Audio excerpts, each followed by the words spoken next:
Our hearts beat to the city streets. We began to feel the fire. We rise like tall buildings as the chemical.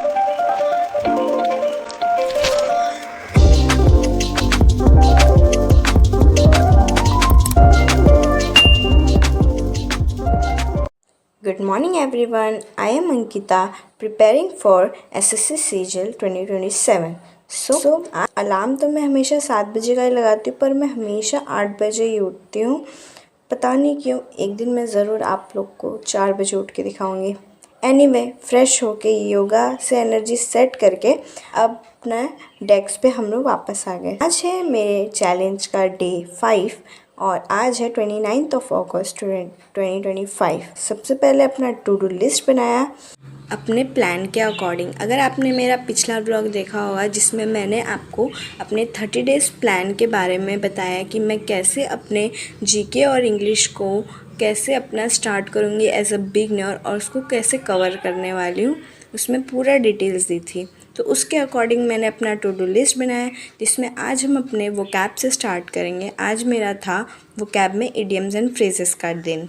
सो अभी मैं अपने पुराने vocabs को revise कर रही हूँ, फिर मैं न्यू वोकैब्स को दी स्कॉलर्स एसएससी के वीडियो लेक्चर के साथ समझूंगी, जिसमें सर एनिमेटेड फ़ोटोज़ के साथ अच्छे से समझाते हैं जो कि ईज़िली दिमाग में बैठ जाता है। फिर उसके बाद मैं कोशिश करती हूँ उस वोकैब को या मतलब उसको हाइड करके फिर खुद से उसको रिवाइज़ करने का सोचती हूँ।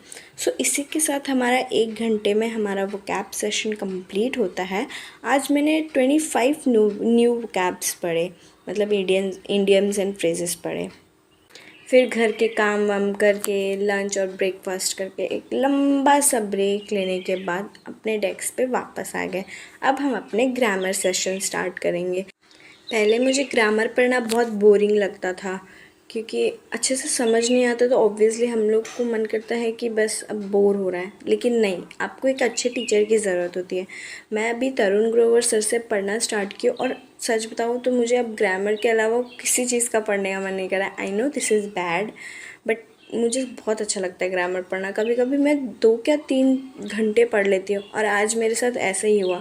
मैं पढ़ते पढ़ते आज सोची कि अपना पूरा का पूरा जो मेरा टारगेट था आज कंप्लीट करने का बेसिक्स, सो उसको तो पूरा ही करके रहूँगी। सो इस चक्कर में मैं आज टोटल 3 घंटे पढ़ ली और अभी मैं बीच में थोड़ा सा पानी पीने चली गई तो टाइमर बंद करके गई थी तो ऑन करना भी भूल गई, तो आधे घंटे तो मैंने ऐसे ही पढ़ा बिना टाइमर ऑन किए।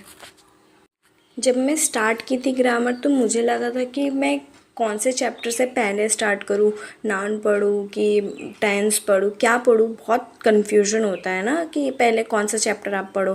तो सबसे पहले आप बेसिक्स का एक वीडियो पूरा देखो, पूरे ग्रामर के पूरे बेसिक्स को आप देख लोगे ना तो आपको थोड़ा सा जो डर है अंदर से ग्रामर का वो निकल जाएगा। अगर आप चाहे इंग्लिश मीडियम से हो चाहे हिंदी, आपको बेसिक्स करना ही है। कितना भी बेसिक स्ट्रांग हो आप करो, क्योंकि आपको उस लेवल का बेसिक करना है।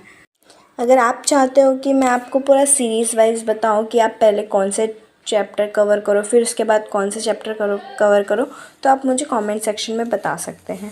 मैं आप लोग को ज़रूर शेयर करूँगी कि मैं कैसे कैसे कवर करने वाली हूँ। सो इसी के साथ हमारा 3.5 घंटे ऑलमोस्ट, शायद इतना घंटे के बाद हमारा ग्रामर सेशन कंप्लीट होता है। फिर आज शाम को प्रसाद में बेसन का लड्डू बना था। अभी गणेश चतुर्थी चल रहा है तो रोज़ कुछ ना कुछ स्वीट्स बनते हैं। फिर मैंने अपने लिए कोल्ड कॉफ़ी बनाया। नहीं, मैं इतना नहीं पीने वाली, अपनी बहनों के लिए भी बनाया है इसमें ही। फिर हम अपने कॉफ़ी के साथ अब अपना जीके सेशन करेंगे। तो जीके सेशन में मैं आज अपने स्टोन एज को कंप्लीट ही करने वाली हूँ, कुछ भी हो जाए। सो अभी मैं जीके में परमार एसएससी सर से पढ़ती हूँ और लूसेंट की बुक से रीडिंग लगाती हूँ। पहले मैं उनका देख के समझती हूँ, फिर बाद में अपने से पूरा उसको रीड करके अंडरलाइन करती हूँ या अपने नोट्स में भी लिख लेती हूँ। और हाँ, टेबल पे सिर्फ वही बुक रखो जो अभी पढ़नी है, बाकी चीज़ें साइड में रखने से डिस्ट्रैक्शन कम होता है।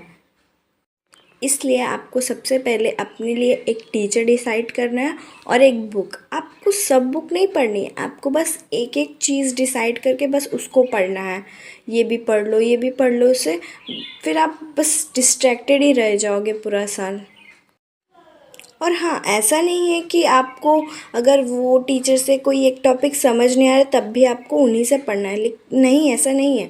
आपको अगर वो टॉपिक वो सर से नहीं समझ में आता, आप दूसरे का सर्च करके पढ़ सकते हो। दोनों में फ़र्क है।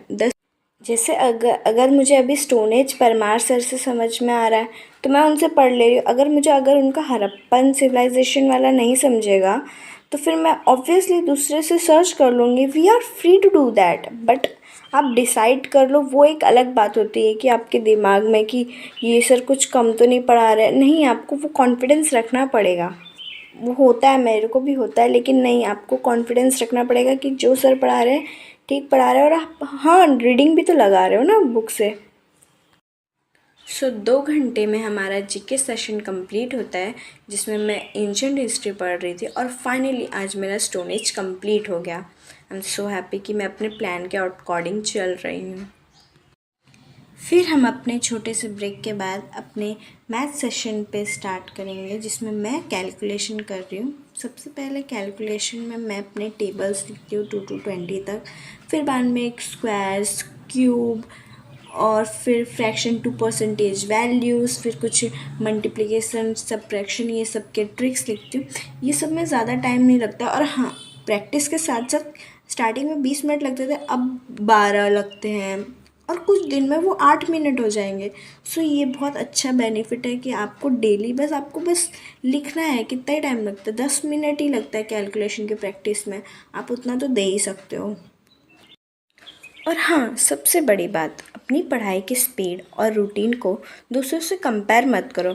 हाँ, उनसे सीख सकते हो आप कुछ, लेकिन कंपेयर मत करो। हर किसी का पेस अलग होता है। बस कंपैरिजन से आप डीमोटिवेट हो गए, कुछ होगा नहीं। आपको लगता होगा कि मैं दिन में इतने सारे सब्जेक्ट मिला के क्यों पढ़ती हूँ, एक ही सब्जेक्ट क्यों नहीं पढ़ती, या जीके सिर्फ इंग्लिश क्यों नहीं पढ़ती हूँ। मैं इसलिए नहीं पढ़ती हूँ क्योंकि एक ही सब्जेक्ट्स में पूरा दिन अटकने से ना बस माइंड फ्रेश नहीं रहता। आप बस बोर हो जाओगे, आप एक बार फेडअप हो जाओगे। सो 2-3 सब्जेक्ट को ऐसे रोटेट करने से ना फ्रेश फील होता है, इसलिए मैं ऐसा पढ़ती हूँ। आप भी चाहो तो 2-3 सब्जेक्ट को रोटेट करके पढ़ सकते हो, इससे प्रोडक्टिविटी बढ़ जाती है। वरना आप बस बोर हो जाओगे, एक बार को लगेगा कि बस अब मैं नहीं पढ़ने वाला। अराउंड 10 मिनट्स में हमने अपना कैलकुलेशन कंप्लीट कर लिया। ज़्यादा कुछ तो करना नहीं रहता, इसलिए ये सेशन बहुत ईजीली और जल्दी हो जाता है।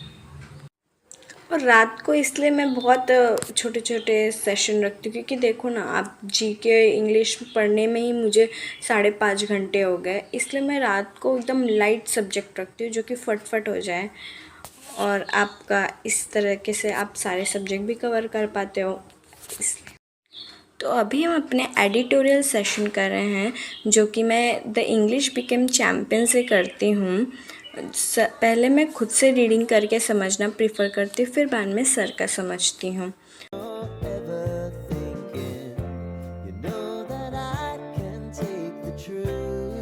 इसी के साथ हमारा 20 मिनट में एडिटोरियल सेशन भी कंप्लीट होता है।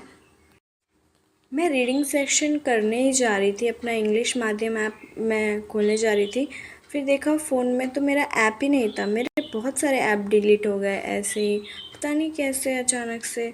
तो अभी इंस्टॉल करने के लिए नेट भी चाहिए था, और नेट बहुत दूर था, ऊपर से नेट चलता नहीं है, डाउनलोड नहीं होता इस फ़ोन में जल्दी। आज हम रीडिंग रहने देते हैं, कल कर लेंगे। इसी के साथ हमारा टू डू लिस्ट कंप्लीट होता है। और अनफॉर्चुनेटली मैं पूरा नहीं कर पाई, रीडिंग नहीं कर पाई। और वैसे भी मैंने टाइपिंग ऑप्शनल रखा था। आज मैंने सारा सब्जेक्ट कंप्लीट करने के चक्कर में रात के 1 बज गए। और वैसे भी मैं एक नाइट आउल हूँ, तो ये तो मेरे लिए नॉर्मल सी बात है। सो इसी के साथ हमने टिक करके अपने सारे के सारे प्लान को, जो अपने अकॉर्डिंग सारे टारगेट्स को टिक करके खुद को शाबाशी दिया कि आप अपने प्लान के अकॉर्डिंग चल रहे हो। इसी तरीके से छोटे छोटे विन से मोटिवेशन मिलता है। सो हमारा आज का दिन 6+R के स्टडी रूटीन में कंप्लीट होता है। So that's it for today. मिलते हैं नेक्स्ट व्लॉग में। Thanks for watching.